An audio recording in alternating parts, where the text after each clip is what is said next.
Good morning, Vietnam.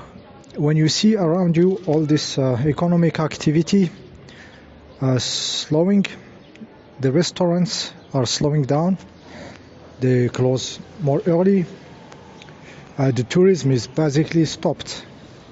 There is no tourism. What is the primary activity of tourists? Usually they go to a place and they go to restaurants, trying this food, the local specialty, the other food, blah blah, trying to eat this animal, the other local animal. So one of the stuff that is happening is the waste of food is maybe reduced to its all-time low, you know.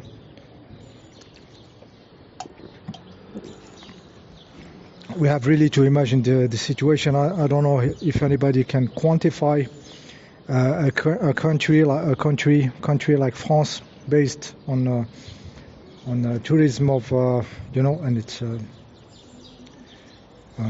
known for the food, you know, gastronomical country. So all these restaurants, when people travel to France from all the countries, it is about going to the restaurant. The food is a kind of entertainment.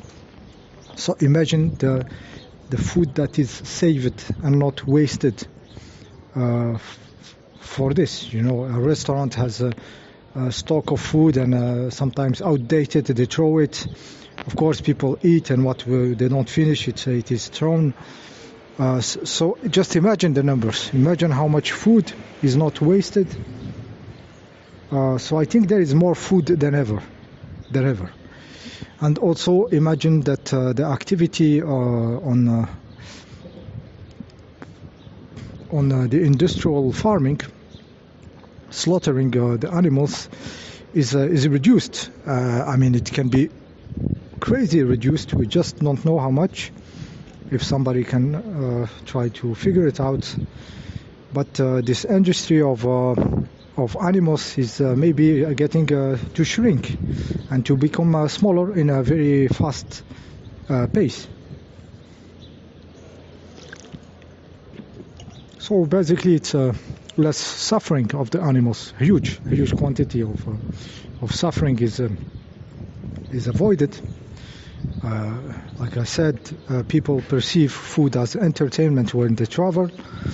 And imagine all these countries now, they don't have this pressure on them.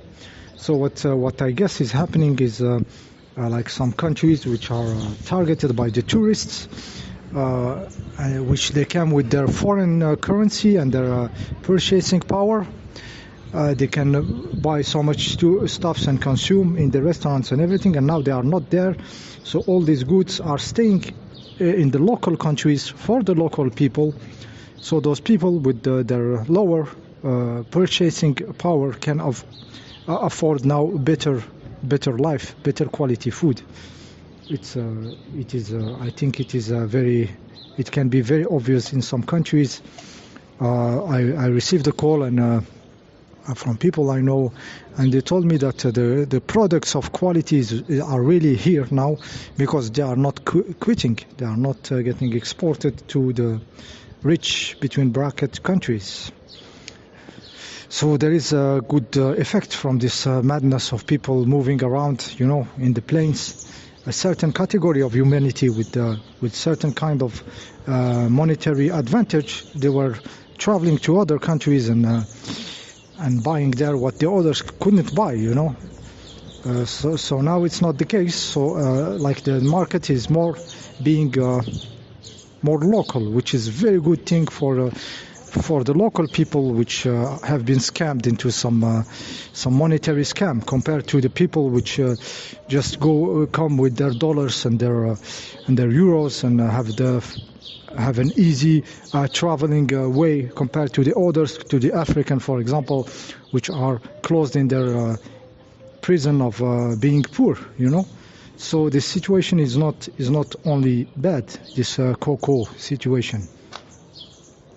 Yes, one friend of mine, we were watching a lot of chemtrails and observing the sky, and he is very into it because he is a farmer, small-scale farming. So he was saying to me, They are trying to starve us because the chemtrail this years are very powerful, and there is really not raining, no rain. So he said they are trying to starve us. I would say now they are just trying to manage the quantity, for it not to be obvious how much there is food and there is goods in this world, and it is just being wasted and by the humans, and by this sometimes a difficult situation for people which they are in some countries. I think a lot of them will benefit from not having the tourists around.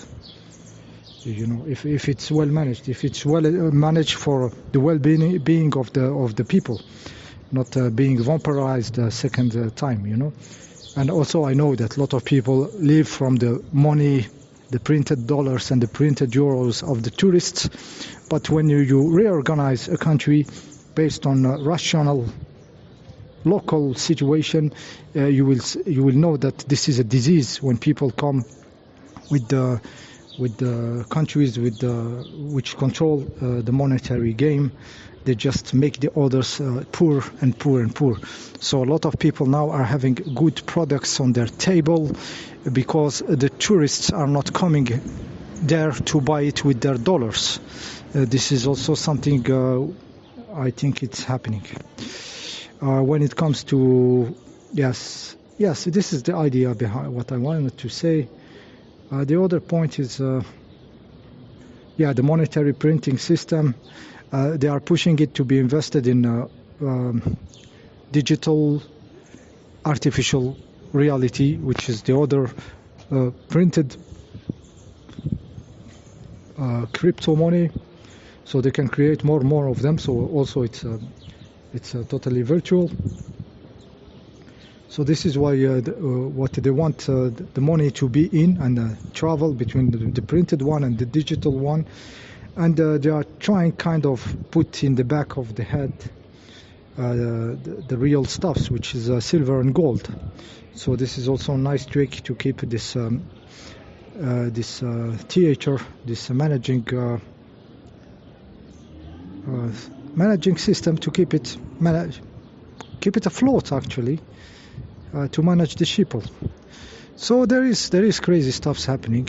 I would say if it was not the children, I see it in a second time, if it was not the children being abused, this situation is actually very, very, very good for the nature, for less suffering on the animals, less pollution, people not using their car for nothing. Now there is a time where they have to stop it in the night and go to sleep, stop your madness. So there is some kind of good point to this crazy situation. See you next time.